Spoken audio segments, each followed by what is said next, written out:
Hello and welcome to a special edition of Football Today. I'm joined by broadcaster and host and the pride of Port Washington, David Goss. David, how are you doing today? I'm fantastic, Josh. Obviously, this is our second time doing this now, and I'm just really glad that people didn't hate it enough the first time that I got invited back. Always an honor. Yeah, well, it's an absolute pleasure for me as well. Let's just jump right in to today's topic, which is Daniel Levy. And kind of the question today is, should Daniel Levy be stepping back from football operations? So before we get to the details, I think it's important we start with the broad strokes. This is Levy's 20th year as a chairman of Tottenham Hotspur. They are currently in 8th place, 4 points back of Liverpool in 4th place with a game in hand, and they have lost 3 of their last 4 games. In 2019, he took the club to a Champions League final, and he's qualified them 6 times for the Champions League in his 20 years. When Levy and ENIC bought the club in 2001, he purchased 27% of the club, and the club at the time was valued at around £81 million.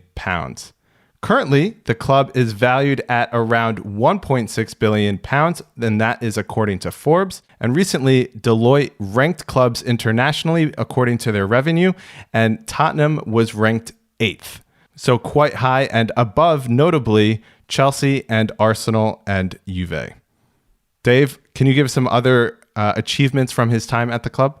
Yeah, Josh, so I think besides that Champions League final, the thing that Daniel Levy's most proud of and most famous for is his building of the new Tottenham Stadium. It was a £1 billion project that they finally completed. He also built a new training ground that many consider the best in Europe, finished in 2012 for £45 million. They've enjoyed the highest percentage revenue growth of the Big Six since 2016 in absolute terms. Spurs' £182 million growth has only been surpassed by Liverpool at $231 million. Furthermore, Spurs have eliminated a £141 million deficit against their North London rivals Arsenal. And Daniel Levy himself has been paid £34 million in the last 11 years as director, second most behind Ed Woodward. He also somewhat famously went a full year without signing a player from the summer of 2018 to January of 2019. And Josh, I think that goes into this big picture of there is a visceral reaction about Daniel Levy across fans, both Tottenham and non-Tottenham. Yeah, and we're going to kind of get into that in a little bit. But, overall, what are your kind of big impressions from the accomplishments that we just listed? So it's hard to talk about Daniel Levy in a world where the result the next day matters so much and the result the day before. 20 years as director, one of the longest in the Premier League, and most of what he's done has been big picture organizational style changes that have helped Tottenham.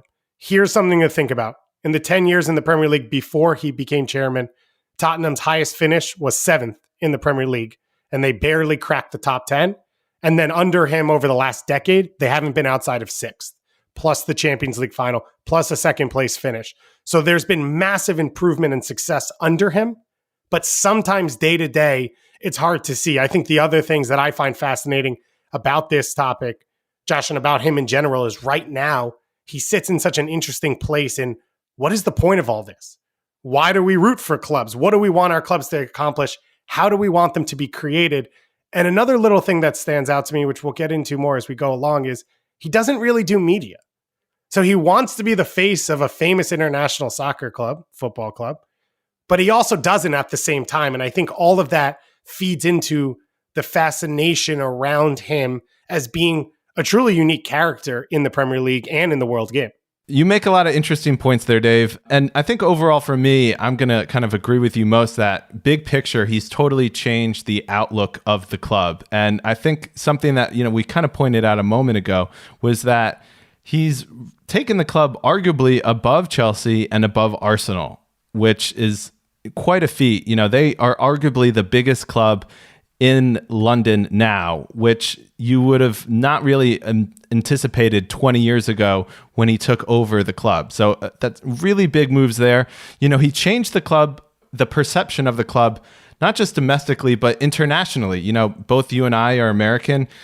In 2003, 2004, 2005, when we started really following the Premier League, how many Tottenham shirts did you see? How many of our friends wanted to be Tottenham fans? Not much. And I can guarantee you, now that's a bit different. And I think for myself personally, I think my big takeaway is that he's had massive success at the club. And it's only kind of in recent years that competition has increased and clubs are getting smarter that you kind of start to see maybe some of the cracks in his armor. So I think that's kind of a good way to set the table and for us to kind of dive into a little bit of the nitty gritty.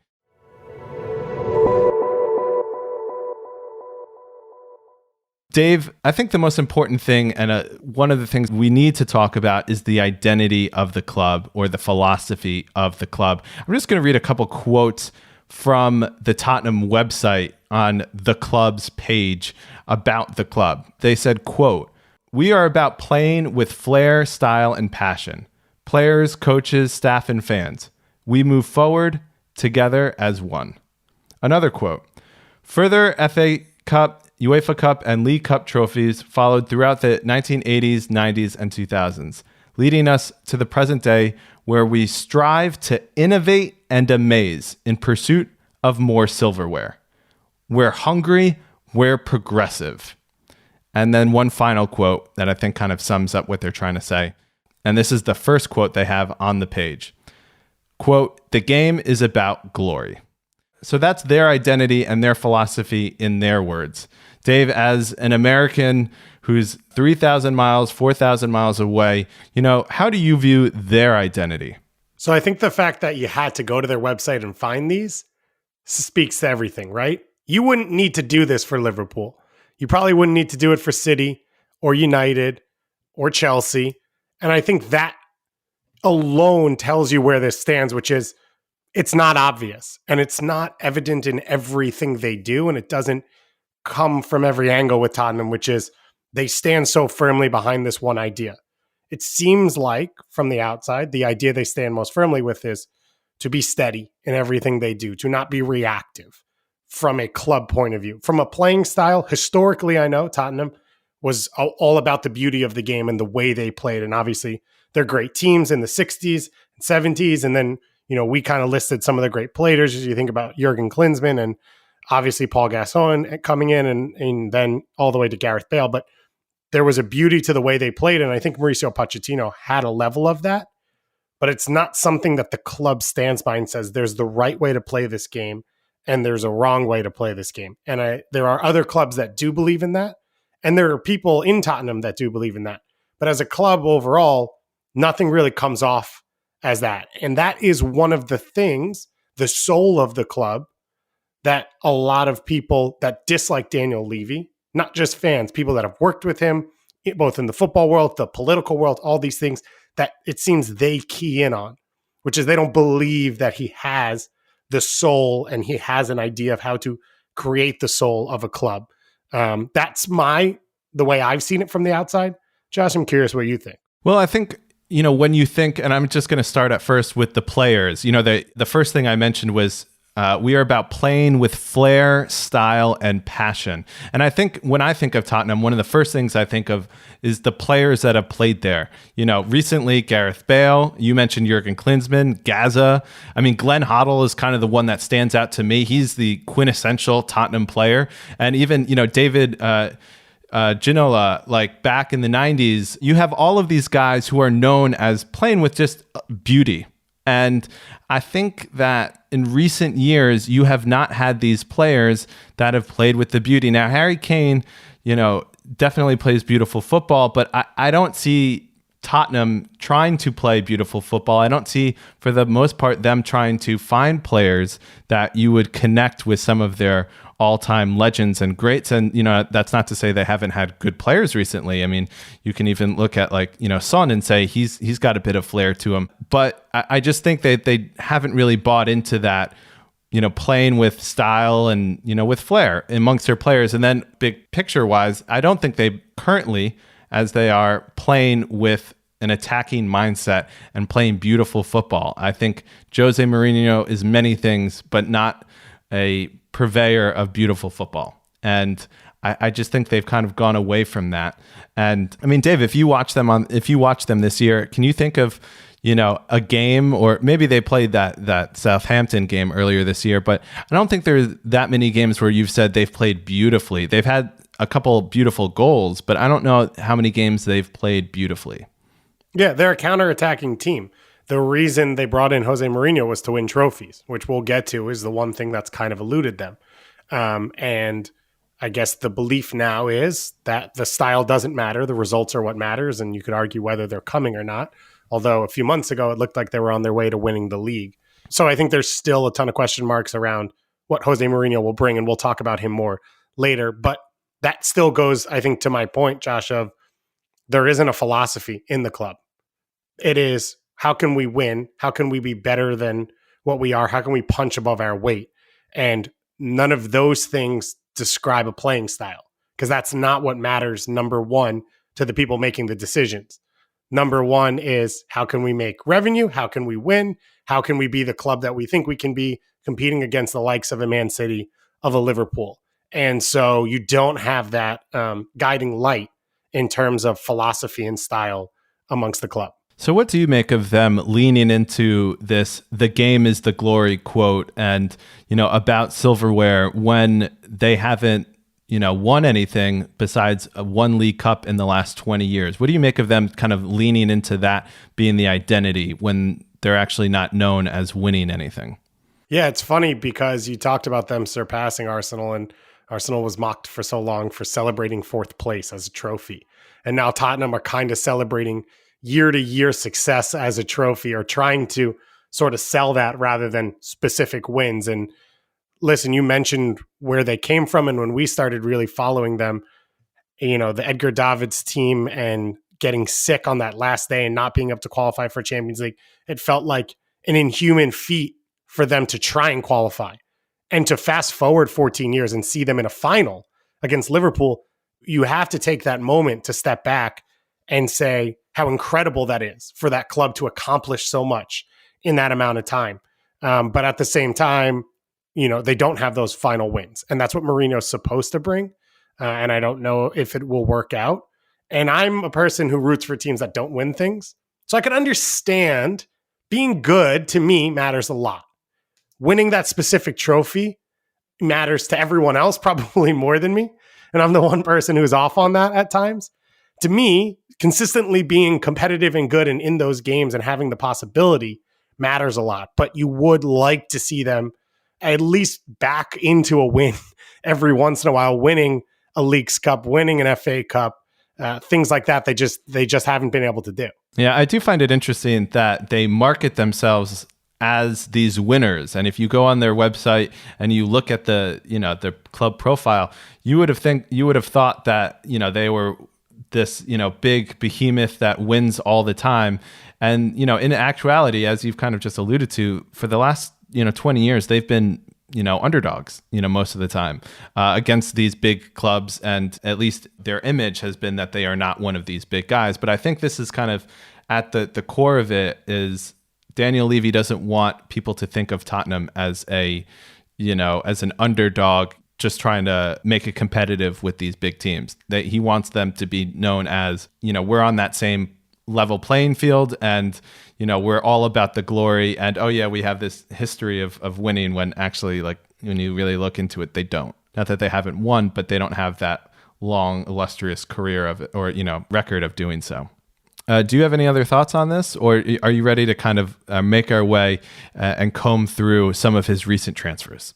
Yeah, I think we should look at that, because I think the other half of what you were just saying is this, which is in 2015-16, when Leicester won and Tottenham was leading, did they make the moves in the January transfer window to get them over the edge? Coming out of the Champions League final, did they make the moves to take the club to the next level? And that seems to be where a lot of the focus and energy is around Daniel Levy's time at Tottenham. So I think the other half of the have they won is, have they put the rosters, the squads together to give them the ability to win? So I think picking through these transfers is pretty big, and seeing the other half of what they've done. So we're going to kind of go year to year, and you're just going to kind of see and hear the different moves they made. And as you just mentioned, 2016, 2017, this was the year that they finished second to, or they finished technically, I think, third to Leicester, but really battled them all year long. And we're going to start with the summer after that. And, you know, that year, who did they sign? Okay, so we have departures that year. Kyle Walker, an integral part of their team, and then a couple guys that really didn't make much impact: Kevin Wimmer, Nabil Bentaleb. Okay, so who came into that summer? Davison Sanchez, you know, big player. He's played a big role for the club over the last few seasons. We have Serge Aurier. He's made a notable contribution, not always good. That being said. Fernando Llorente, Juan Foyth, and Paulo Gazzaniga. So aside from Sanchez, you could easily say the next four players have not really made any noticeable impact at the club. You skipped one, Josh. Well, I didn't skip one because the next window they signed Lucas Moura in the winter. So that was the 1 year after their title win. So think of it about it that way. After this big title run, who were their big signings? Davison Sanchez, Serge Aurier, and then the window after that, Lucas Moura. That's how they were trying to capitalize on their big title showing. Do you have any thoughts? Yeah, I think one is on those departures, you have to mention that Kyle Walker was a record sale at the time for a defender. And Man City came in and said, what I read was Daniel Levy valued him at £50 million. Man City said no chance. They ended up buying him for about £48 million, which is another part of Daniel Levy is he will take every deal to the last minute. He will push for everything he thinks someone's worth, what he can get, what he deserves. The other thing is the other two players, in Kevin Wimmer and Nabil Bentaleb, both players that you don't really value. They both sold for £17 million, which is a large number for a player, especially in Kevin Wimmer, that I had never heard of, if I'm being totally honest, and currently is on loan in the Bundesliga too, a few years later. And so there's that other side of this, which is they've done great business. And what does that mean? And what does it mean for a team? And we're going to go through it now going forward. But the other part of what they did was they believed they had a core that was on the verge of being elite. And rather than, I think, spending money, or what we've seen externally, they gave wage increases to players internally to not have them wanting to leave. And the other part about Tottenham is, as you said, they're always underdogs. And so their top players for the last 10 years have wanted to move to a Real Madrid, to an Inter Milan, to a Man U, to all those clubs. And over the last 5 years in the Pochettino era, they started, it seems like, to find a way to keep those guys for longer if they wanted to. And so that's the other piece of this, right? Is you have the Harry Kanes. Son had just come the year earlier. They bought him for about £20 million, which is a great deal, great business for him. And so you look at what Tottenham did, and they may not have hit home runs through the transfer window, although this is probably their best one of this 5-year span that we're looking at. But they were able to keep together the squad that was competitive, which previously they hadn't been able to do.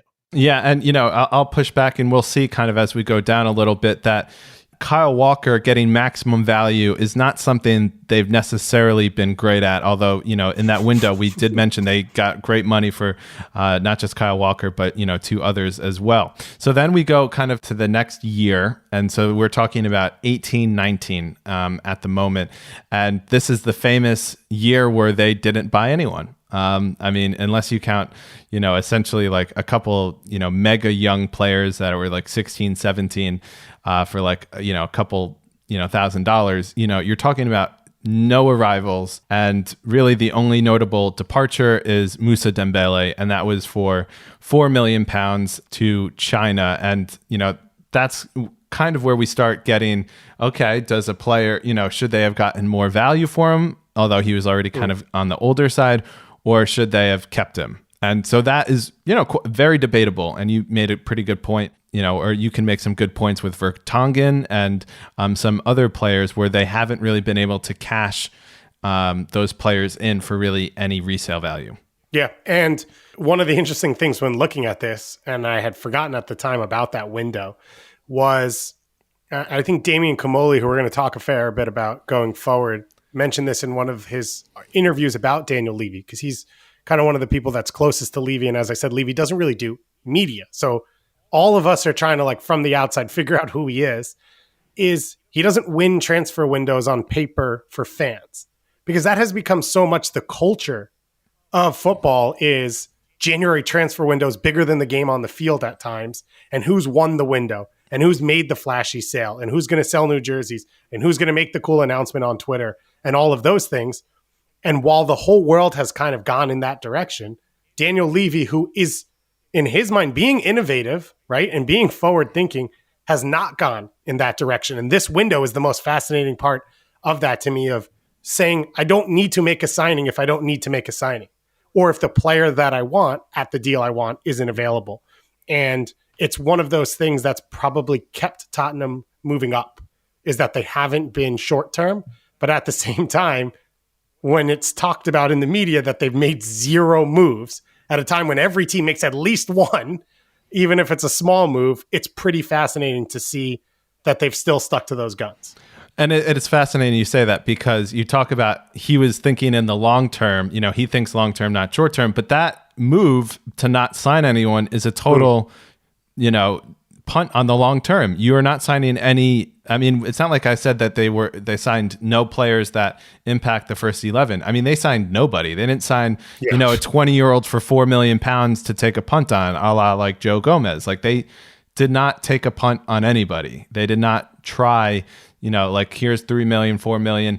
And, the 2 years we just mentioned, we're talking about not just coming off a title, but we're talking about 3 years where their players were really worked and played a lot of minutes. And, we're starting to look a bit tired. And not only that, we're kind of coming towards the end of, that cycle and that core. So you really had to kind of freshen up, in my opinion. And a year, even if it might seem small in terms of, just take a punt on a couple guys, a couple million, all you have to do is do 2 or 3, young players and, bed them in, and one might pop. One might pop, or they get a year in your culture. And you always want to kind of bring guys in earlier, not later. So to me, like, that was a big missed opportunity, not because he had to sign a ton of guys, but not signing anyone, that's a big miss, in my opinion. Do you want to look at 2019-20, the year after? Yeah. Because I think there are some quite interesting names in here. So this is the offseason after they went to the Champions League final. Mm-hmm. So the question was, how would they improve? How would they, take this club forward? You look at the arrivals. They brought in Ndombele for a club record fee to start it off from Lyon. They brought in Bergwijn in January after Pochettino gets let go and Jose Mourinho comes in. And then they spent big on Ryan Sessegnon, who was a up-and-coming player at the time. Now it's questionable, but that seemed to be a signing similar to what Josh was saying, of like for the future. And then Lo Celso as well, coming back on loan and then eventually becoming a permanent player. So this is and it shows you, though, that they are willing to spend, right, Josh? Isn't that the reaction to this? Is they went to a Champions League final and then they did spend. Yeah, I mean, albeit like, after a total year of not spending. I mean, so, you're looking at 133 million they spent in that window, or actually in the 2 windows, technically. So if you really kind of take that into 2 seasons into account, you're talking about 65 million a year. But I would also kind of counter and say, but you're spending it all at once, and you don't want to inject that many new faces into a team. You'd rather space it out. Like, I think, most managers would prefer that. So, I mean, I think it does worth saying, but I think you should also mention the departures as well. Yeah, you go for it.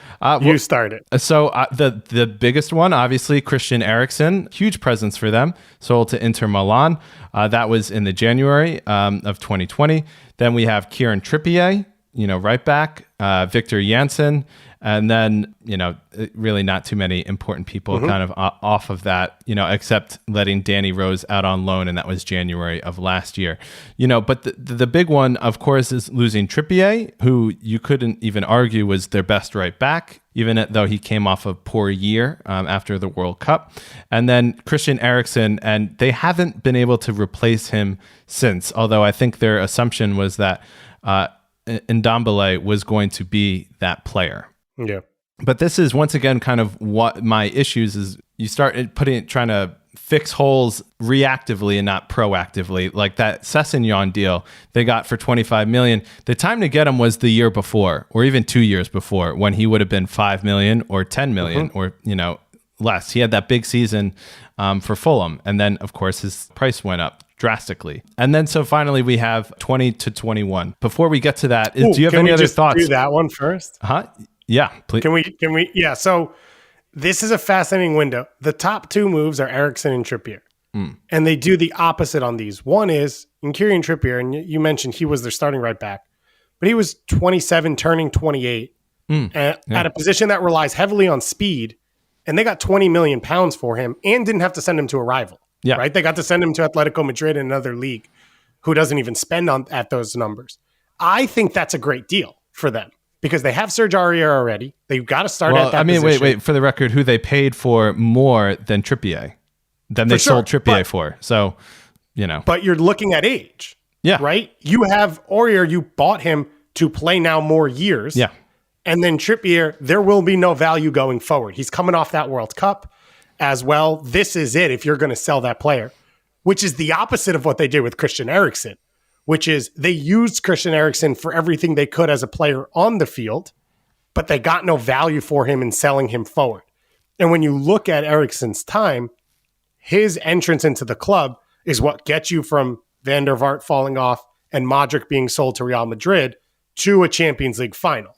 So his presence in the club was massive, and they ended up making money off him very little.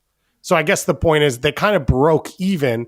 All of the quality they got from Eriksen was production on the field and success of the club. It wasn't in the transfer market, which you could convince me is okay, except at the same time you're selling Kieran Trippier when he could help you win today. And this is one of those windows where you start to, I think, see, there's this idea of long term, but also in the moments, are you going to try and win and are you not? And I think that's one of the things that throws the fan base off is a lack of consistency in the way they handle their transfers. Totally. I couldn't agree more with what you're saying. You're talking about the same window. Danny Rose goes out on loan and you're thinking to yourself, like, maybe they should, try to sell him, right? Or like maybe they should have sold him the year before. He's Absolutely. Just another.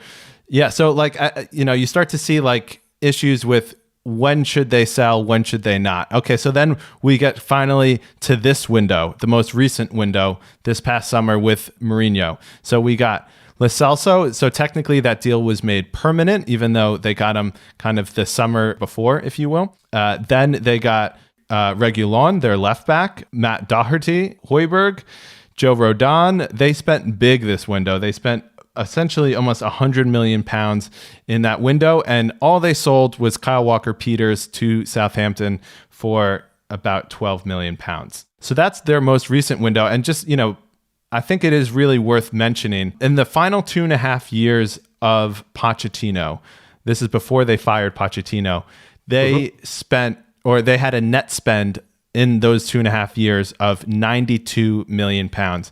And just as an example, 35 million of that 92 million was in the final summer on 2 young guys. So you're really looking at more like 55 or 60 million that they spent on Poch and not, players for the future. In just the Mourinho era, just literally the last 1.5 years, primarily 2 windows, because this window doesn't really count. They've had a net spend of about 88 million pounds, and that doesn't include Gareth Bale's wages, which would put it at, closer to about 95 or even more than that. So they spent more in just the Mourinho era than pretty much in the end of the Pochettino era, and, by a noticeable amount, considering the time length. So what do you make of that? It's all pretty fascinating. In general, I think there was an idea in the club that they always, trying to be this underdog and punch above, was that Pochettino's ability, his personality, his charisma, his tactics could take them above. And so they weren't investing the money to help him build the squad because they believed he could, take them to a higher level. And there was a journalist who gave a quote about them and said, under Harry Redknapp and Pochettino would come to Levy and say, I want this player who, let's say, costs 50 million pounds. he would come back with 3 players for 10 million pounds and say, I'll buy all 3 of these. One of them will be as good as that player, because that's how he sees the value and that's how he sees the moves. And so it doesn't make it easy for a manager to win now. What's odd is all of the Mourinho moves you mentioned this offseason are all win now moves. All of these players are fully established, older players. There will probably be little sell on going forward because they're 24 to 27. And I think Kamoli said it best, which is the way Levy sees players is we will create stars and sell them, whether it's through their academy or bringing them from unknown areas or unknown leagues. Mourinho wants stars. That's how he builds teams. That's what he's always done. And he will always value veterans. And so where they sit now is very interesting because it doesn't mix from the outside. And so the question is, will Mourinho change his ways or will Levy change his ways? We've got 20 years of proof that Levy won't. We've also got 20 years of proof that Mourinho won't. But at a club, that battle is going to be won by the director because they're not going to step away. So it will be really interesting going forward what we're going to see. Yeah, and to your point, it's great because Levy obviously comes from a background of investing, and you can see it in his trades, so to speak, or his transfers, and the buy low in theory to kind of sell high. Although, as we've mentioned, he doesn't really sell too many for high fees in the end. But so we have to say this though, Josh, because 20 years is a long time, and the game has changed so much. He bought Michael Carrick for £3.5 million and sold him for 19 to Man U. He bought Berbatov for 10 million from Germany and sold him for 33 years later to Man U. So he's had success in this in the past. But then you have to look at Man U hasn't bought a player for Tottenham since then. So was his fighting for every pound in the Man U deals? And I think Sir Alex Ferguson's quote was, negotiating with Levy was worse than my hip replacement surgery, and I would never go into a room with him again. Was it worth it? And then you look at Kyle Walker, and Man City have not bought a player from Tottenham since. And so there's that level of this, which is he's had success, and I think he looks at his own success and say, I can do this. But then has he shot himself in the foot at times? Another story I saw was that Harry Redknapp didn't want anything to do with Rafael van der Vaart, thought he'd be a bust. Coming from Real Madrid, he got the deal done on the last day, and we know the success he had over his time. So it's interesting to try and look at his full portfolio over the years. Yeah, and I think Mourinho is kind of the best look in, and let's really kind of dive into Mourinho right now, at kind of Levy caught between two worlds, right? Because as we've mentioned, he's looked at building essentially the value of the club and of the squad. Up until Mourinho, he didn't want to invest too much. He was more focused on building the training ground. Let's build the stadium, which are obviously financial reasons why he maybe didn't spend more under Pochettino. But it seems like kind of he got to the point with Mourinho where he just kind of wanted to put his chips in a bit more and kind of really back him. You probably heard a lot of the upset fans who were annoyed that there hadn't been more investment. And so he kind of puts it all in Mourinho, and yet at the same time kind of goes back against his other promises, and that being on the philosophy of the club in terms of the playing style and playing attractive football, which their fans are used to, and understandably so. So I think you said it well there, Josh, which is, Pochettino's last few years was they didn't have a home stadium. They had taken out a bunch of debt to build a new stadium, and they built that stadium entirely out of their own pockets. And as we said, the belief is it's about $1 billion worth of work. Then you come into the new stadium, and now Mourinho has this money because the idea was they're going to get £50 million more a year on revenue in the games. The crowd has almost doubled capacity. You've also added a bunch of high-tech things in the stadium. It's probably considered one of the best venues in the world, even if it looks a bit weird at times on television or from the outside. And so that money, I think the idea was Mourinho's a winner, and I'm going to reinvest, and it's time to win now because that's the next stage with the new stadium. This is where you get, in my mind, to what's your background in the sport. And while Daniel Levy knows more about football than we do, because he's been around it at a high level, he's not a football person. And so when you say win now, he looked out and said, I've got a jewel out there in Jose Mourinho. He is the most famous manager in the world. He alone will bring us notoriety, will take us to another level, where I think a football person would say, who's got the ideas next that I can invest in and take me there. And I think that's the disconnect to me with Daniel Levy being so involved here, is he looked at everything about Mourinho's profile on paper makes sense. But as you said, it goes away from a style that you want to watch and a philosophy in a club that you want to build. Yeah, I mean, when I said the club philosophy, they used the word innovative, progressive, two things that do not describe Mourinho. You know, there's a great quote by Damian Camoli. He said, quote, "The alignment between the coaching and the board is very important. The playing style we are seeing at the moment with 5 central defenders playing at the back like they did at Burnley is not Spurs." And, you know, I think he kind of really crystallizes it right there that, like, this is not Spurs, like how they are playing at all. And they're not being progressive or innovative, at least in that hire. And the logical Spurs choice would have been like Julian Nagelsmann from Germany, right? Or like Marco Rosa or some guy like that. And instead they went with the un-Spurs hire in Mourinho, and mixed bag in terms of results. Obviously last year, very unsuccessful. This year, as I mentioned at the beginning, they're 4 points back of Liverpool with a game in hand. So it's not all terrible, but it's still not good. And, you know, when you're paying a manager 15 million pounds, once again, also very unlike Daniel Levy, right? To do that, to spend 15 million on a manager. I mean, that's more than he makes. Yeah. So it's just, you can really see kind of the conflict there. Yeah, it's fascinating. And if Mourinho wins a trophy, it probably won't matter, right? And I don't know if the Carabao Cup's enough. Well, that's what I was going to ask you. Is the Carabao Cup worth what we're talking about, considering in years past, no fan has ever clamored for it? I mean, Juande Ramos didn't keep his job at Tottenham, you know, under Levy, even after winning the cup. So, but at the same time, when teams have struggled to win trophies, that's mattered. I think you could say when Liverpool won, whatever it was, the Carlsberg Cup at the time, after a few years of a drought, it felt like a big deal for a moment. And then you still need to kick on and do more. And then he still got fired, by the way. And then, you know, Kenny Dalglish still got fired after winning that. I think it was the Carling Cup at the time. There you go. Yeah. But yeah, your point is well taken. And so there still needs to be more. But when he came in, all the fans said was, we want to win now. We want a trophy. And this is a trophy. So that is taking a step in that direction. And, you know, as we put these notes together, we kept putting down, well, they won one Leagues Cup in 2008. So it does exist. It is in the cabinet. It is something that you can talk about. It can't be the end of it. That can't be the whole thing.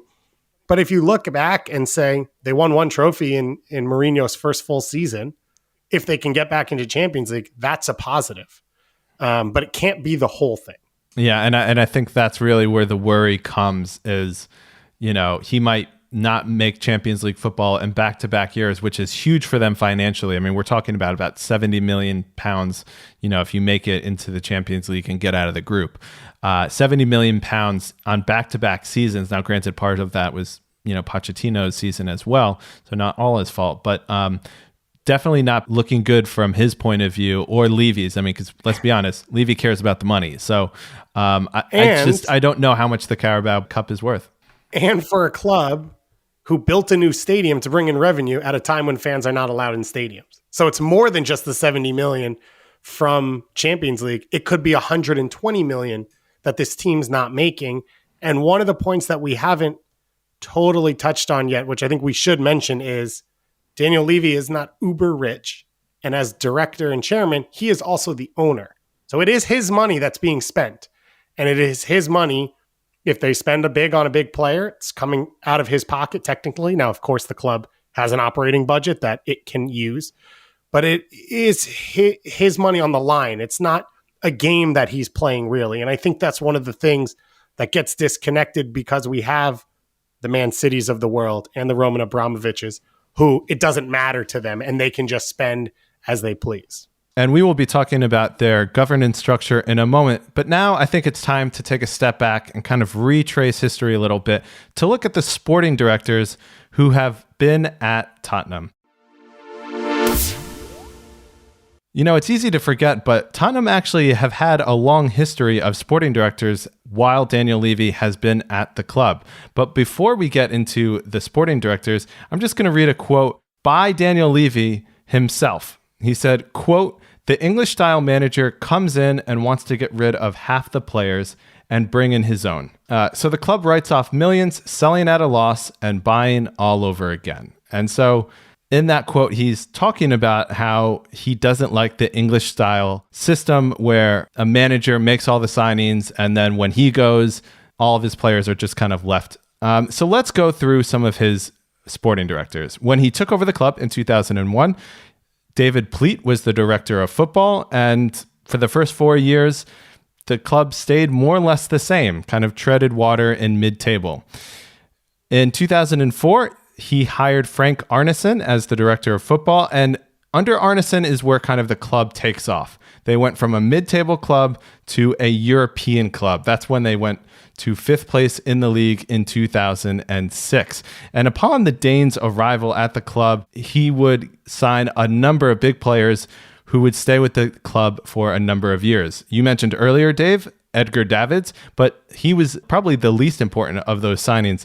Jermaine Genius, Tom Huddlestone, Aaron Lennon, Lee Pyong-yo, I know one of your favorites, Dave, Wayne Routledge. They were all signed in the summer of 2005 and would have big contributions to play at the club. From there, in 2006, Arneson would leave the club after Chelsea tapped him up and brought him over. They were really impressed by his work and thought that he should be at a bigger place. And we know how well Chelsea did after that. So from there, in 2006, they got Damien Comolli, and we've referenced his time at the club several times now.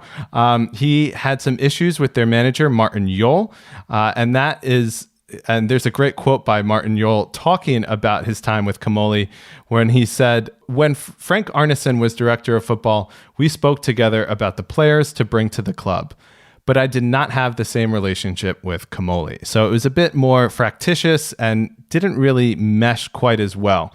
And we kind of saw that on the field as well towards the end of their run together before we get to Harry Redknapp. And so Harry Redknapp is kind of the figure that kind of killed the sporting director model at the club. When he arrived in 2008, as we know, Harry does not like working with sporting directors. So he became the manager, not the head coach. And, when he took over, Daniel Levy said, quote, "In Harry, we are also accepting with his appointment that now is the right time for us to move back to a more traditional style of football management at our club." And you referenced Harry Redknapp. Apparently at his time, Harry Redknapp, wasn't a fan of all of their signings. Rafael van der Vaart from Real Madrid was kind of pushed through by Levy. So for about 5 years, Tottenham did not have a sporting director. And that brings us to 2013. Yeah, Justin, I think what's interesting is I read back through this whole history as you did. And this is so, to me, mirroring from Juande Ramos and Comolli to Redknapp. And then you look at Pochettino to Jose Mourinho. And you've mentioned a few times how it feels like Daniel Levy has stepped away from the philosophy, quote unquote, or guidelines that he put in place. And it feel like, in reading back, and I didn't remember it at the time, the same when he brought Harry Redknapp in taking down his own structure he had built and kind of in a way bottoming out with Juande Ramos and then saying, okay, I'm wrong. I'm going to bring in someone who I believe in, who's established, and let them kind of run the show. And it feels like that's the mirror of what's happening again. And so I thought that was really interesting. I hadn't thought about it that way until we had gone through it and started to pick through the history. That is a really interesting thing. And I did notice it when I was putting this together, how cycles are kind of repeating.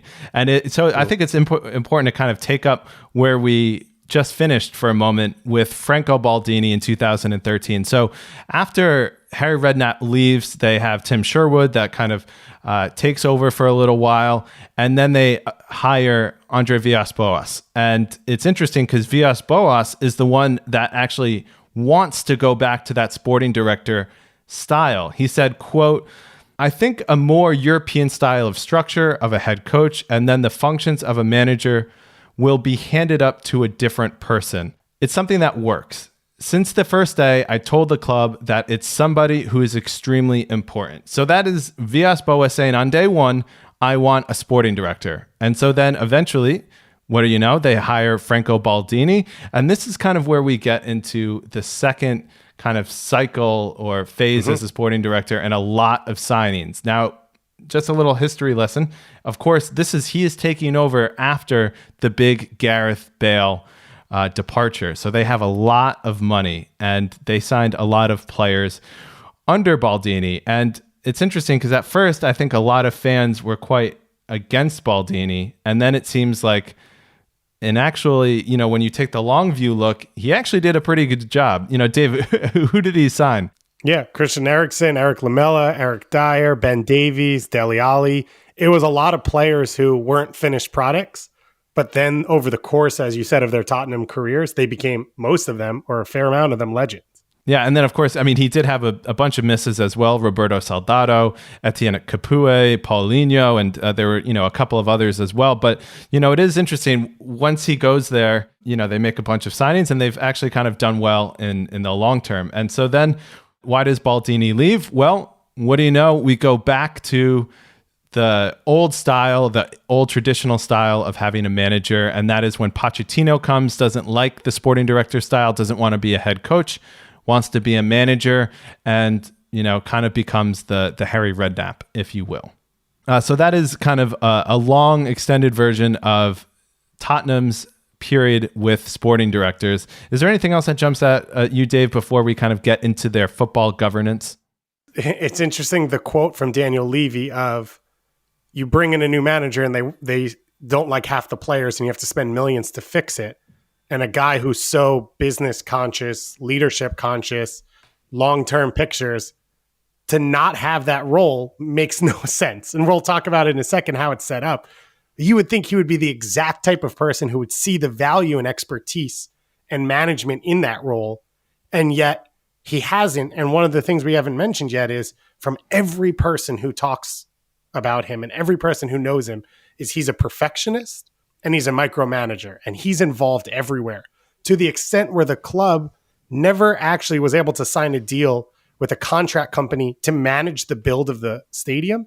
And he and Tottenham, as the clients, managed the build themselves, none of them being experts in that. And the stadium got done almost in a record amount of time. And to many people, they felt an unreasonable timeline, but it was after the one that Daniel Levy promised. And so that's all, kind of what he's like as a person. And I think it kind of goes into the way this structure has been set up. I think those are really good points to make and to kind of piggyback. So I think this is actually a good opportunity to talk about their governance structure. At the moment, they have what's called a football board. And this is kind of something that they designed back in September of last year. So we're talking about 5 months ago, like not long that they restructured and made this football board. So you might be wondering, who is on this 4-person board? Okay, so who do we have? We have Levy himself, of course, Rebecca Capelhorn, who is the Director of Football Administration and Governance, Matthew Colcott. I apologize if I mispronounced that, Matthew. And then we have Steve Hitchen.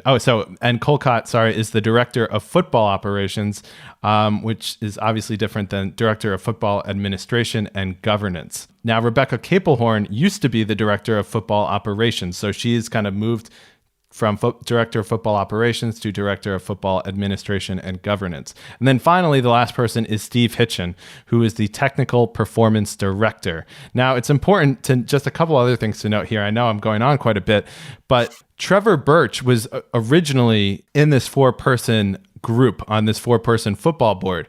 But in December of 2020, he moved to become the chief executive of the EFL. So he left Tottenham and they replaced him with Matthew Colcott. And it's also noticeable, before we get talking, that Steve Hitchen is the only one there that has football expertise, from a professional background. So that's all just since September, and that's the 4-person football board as it is labeled by Tottenham.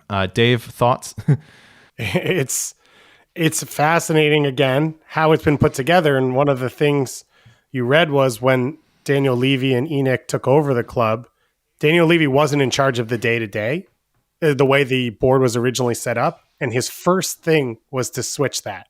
so that he could be in charge of the day-to-day. And that goes to all of this, which is he wants to be in the weeds, knowing everything that's going on. I have never seen a sports organization that's better off for not having sports experts at the top of a pyramid of the sports side. Because in every league, in every sport, you've got someone, who's a general manager, a president, a technical director, a sporting director, and then you've got a president or a CEO on a business side, and then you've got your board. And so you want to have someone who can have soccer ideas, who isn't totally affected by the results of each game, because managers will get fired because sometimes the ball doesn't bounce the right way. Sometimes things don't work out perfectly. Players get injured. You need someone with a longer term idea of the sport side to continue to build. You want someone who sees something in an Eric Lamela, brings him into the club because you have those assets that you see in him. And then if a manager changes, can sit with that manager and say, this is what we saw in him. So that you don't have to just sell him for pennies on the dollar at that point, or pennies on the pound. What do you say? Pennies on the pound, I guess. Yeah. Yeah. I never heard that saying before. Who would just sell him there just to say, because that's not my guy. So you want that bigger picture. And the other part about it is that's how you fuse an academy to a first team. And that's one of the things that Tottenham at times have done really well. But to me, is missing being a true producer of players. Because if you are this underdog that's fighting up against the Man City and against the Man U, what could be better than producing your own players and coming out of London and the ability to play in the Premier League? That should make sense. And I think that's something you're also missing because of this setup. Yeah, I mean, to me, and we could have mentioned that with Mourinho, right? With the youth. I mean, you're talking about they haven't played, this is courtesy of the Athletic, they haven't played a single player under the age of 21 this year. Like, staggering. This is the oldest Tottenham squad by mean average since 2003, 2004. I mean, this is what you get with Jose Mourinho. So, that did not align with the philosophy of the club, once again, with Mourinho. But, getting back to the football governance, I think it is really telling that 3 out of the 4 people on the football board, we're not talking about the commercial side, 3 of the 4 people on the football board are not football people.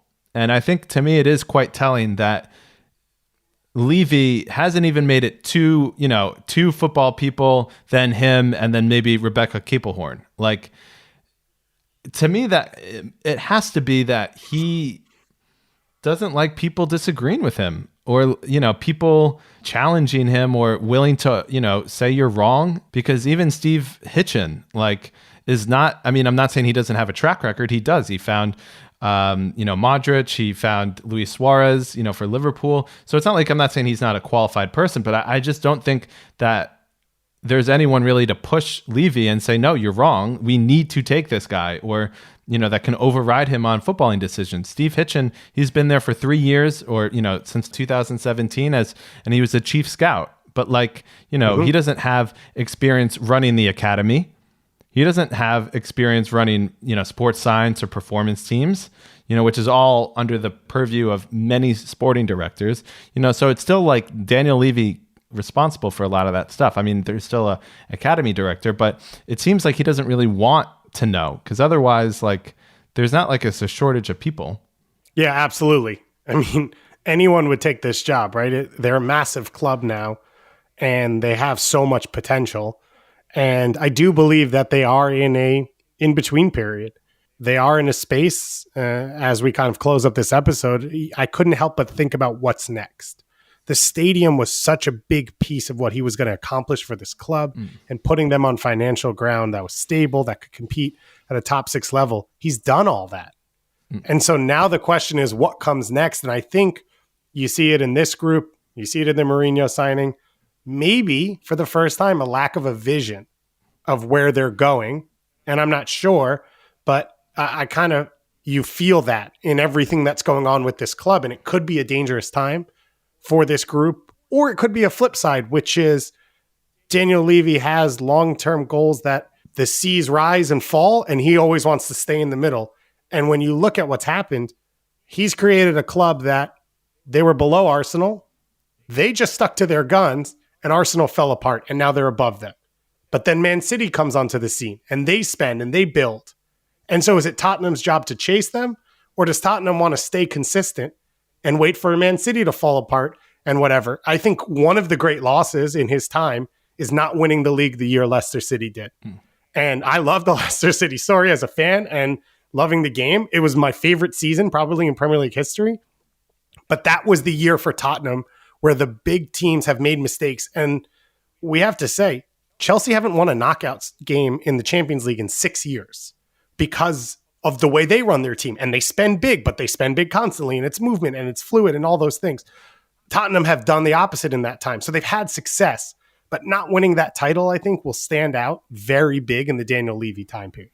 Yeah, and as we get towards the end, I can't help but think, we've mentioned Mourinho a couple of times. You can't help but think of Manchester United when you go through all of this Tottenham, digging, because obviously Mourinho left Manchester United before he came to Tottenham, and Manchester United is another club that don't have a sporting director, that seems to lack vision. Now they're doing well now, and it's been a couple of years since Mourinho was there, but that really hit them hard, Mourinho, and kind of having to build back after Mourinho. And I can see the same thing happening with Tottenham. And you just see what happens when you give the keys to one person, and in this case, it happens to be Jose Mourinho, which is not a guy that I would give my keys to at this point. And you really see the similarities. I mean, do you see it, Dave? Like, am I kind of losing myself here? No, I think you're absolutely right. The thing is, Man U's better right now because they have more resources, right? They're a bigger club. Yeah. So their failure is better than what a Tottenham failure would be because they're Man U, and that's just the way it works for them. And I think what you've seen this year is they've stumbled into success because Pogba's there and because Bruno Fernandes wants to go there because they're Man U. But I agree with what you're saying for sure in that lack of, the guiding ideas and lack of stability on the soccer side has really hurt them. And Tottenham can't afford that. Yeah, they can't. Because of where they stand. And so it could get dangerous over the next year or two. Yeah. And so I guess my question before we leave with some parting questions and thoughts, Dave, if Daniel Levy was assessing Daniel Levy's time as quote unquote sporting director the last 4 or 5 years, do you think he would have fired him at this point? How would he grade himself? Yeah, it's tough because clearly he thinks he's good to an extent because he's left himself in the role. Yeah. And I think when he looks back, he sees signings, and you talked about some of the great signings that these sporting directors have made. And I found pieces and articles where he was the reason for a few of them.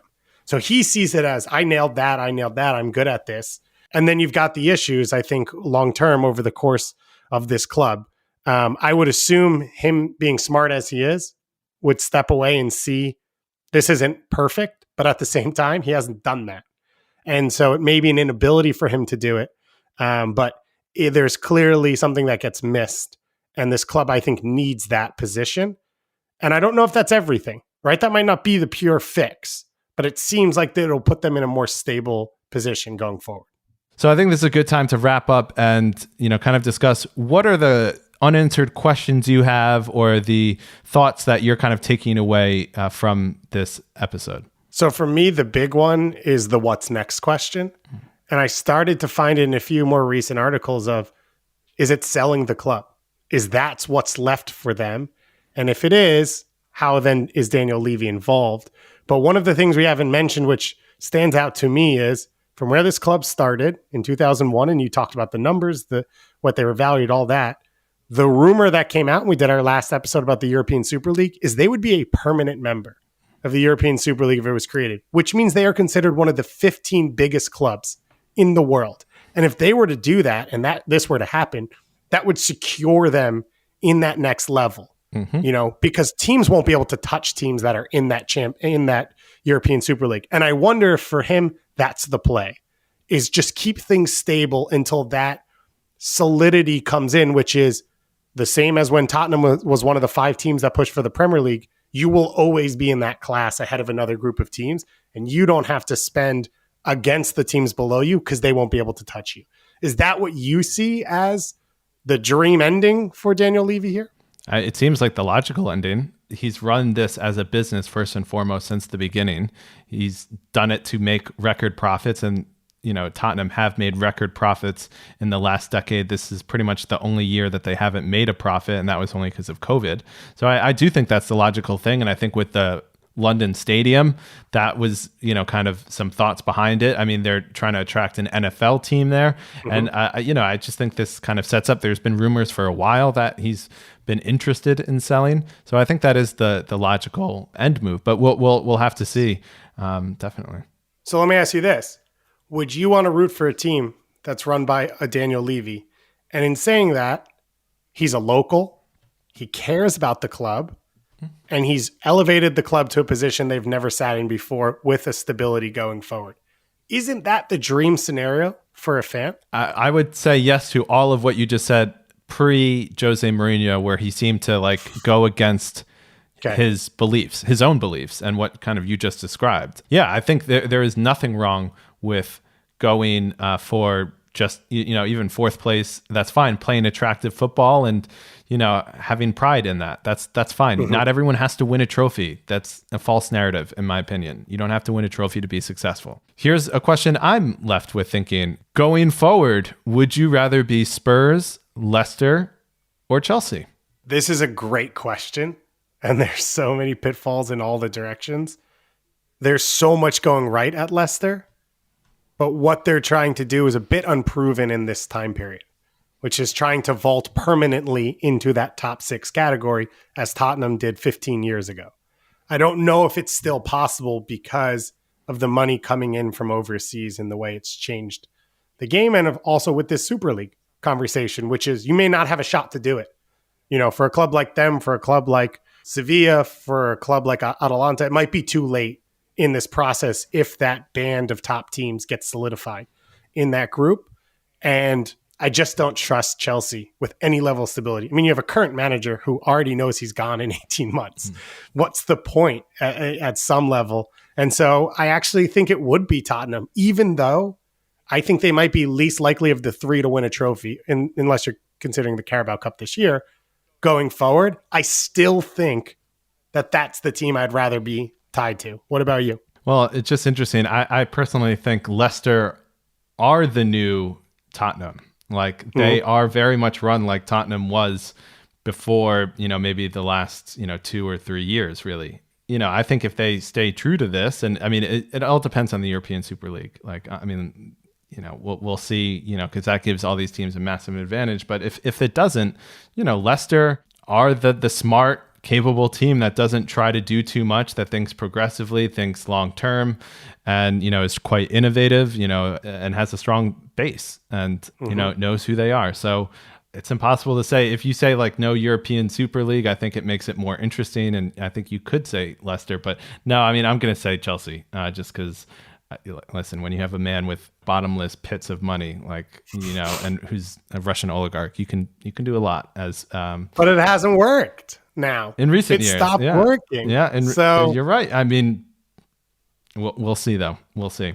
I think this is a good place to end the conversation. It's been an absolute pleasure speaking with you as always, Dave. Yeah. And to any Tottenham fans out there, let us know what we got wrong. And to any non-Tottenham fans out there, let us know what you're interested by, because we want to keep doing these going forward. So what topics do you want us to take the time to dig into so that we can, give you the skinny on? Yeah. So we can just nerd out for a couple of days. Yeah. Because that's pretty much what we did. You should see our Google Doc. It's about 6 pages. Fantastic. Well, thanks as always, Dave. Thank you.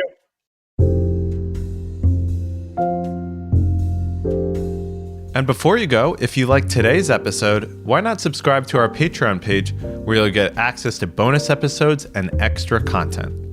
The music for this episode was provided by Blue Dot Sessions, and you can find more information about the music in the episode show notes. Thanks for listening to Football Today. We'll be back on Monday with another episode in our usual format. See you then.